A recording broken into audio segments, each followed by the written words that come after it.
they happen simultaneously or braided or one after one and then the other. I don't think there's any. It just, if you just keep working, that kind of stuff will happen if you just keep your face down in the poem and keep working, and not every day. I mean, keep coming back to it and trying to look at it fresh, etc. Well, my question was a personal question and not a general question. I mean, just personally, in your writing. Well, so in my writing, that is how it is with me. Sometimes it's very conscious, sometimes it's unconscious. But I find if I'm working hard, that's when I'm most likely to make a discovery, and something about the poem or the subject that I had no idea that I felt about or thought about. And I just have to stay working, keep working. Concentrating. Do we have time for one more question, maybe? Yeah. Go ahead. Many years ago, I read an interview in which the interviewer was Robert Lowell, and he was interviewing the Russian poet Andrei Vodnozhansky. And he said, how do you explain that your last book of poems was published in the first edition of 100,000? And Vodnozhansky said, we have no paper in Russia.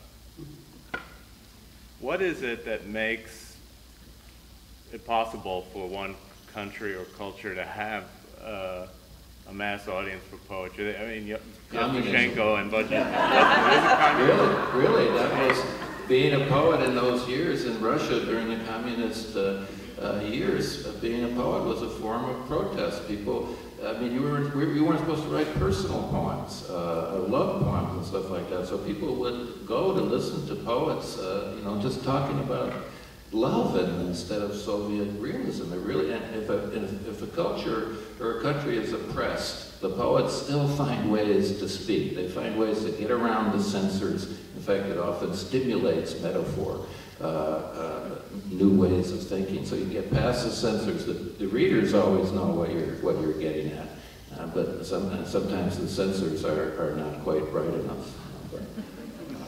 And that changed since the fall of communism. There is no longer these big stadium readings in Russia.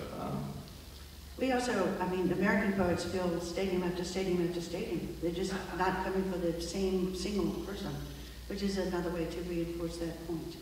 Whereas if you have more people who are writing, more people who are giving those readings, but in terms of the number of books being sold, people who are reading poetry, people who come to poetry readings, that's what happens with the democratization of it.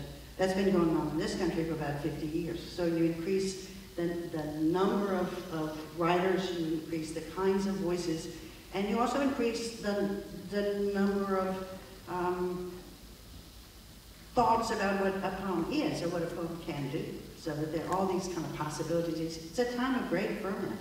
I think it's a terrific time for poetry in the U.S. But yeah, you eliminate some of those numbers if you've only got one or two or three.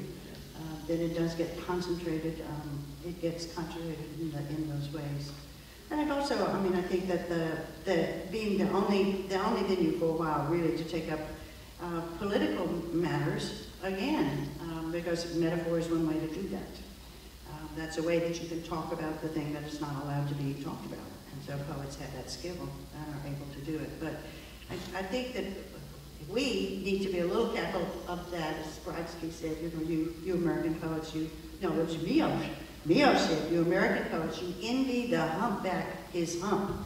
And he meant that with great scorn. He meant that with great scorn.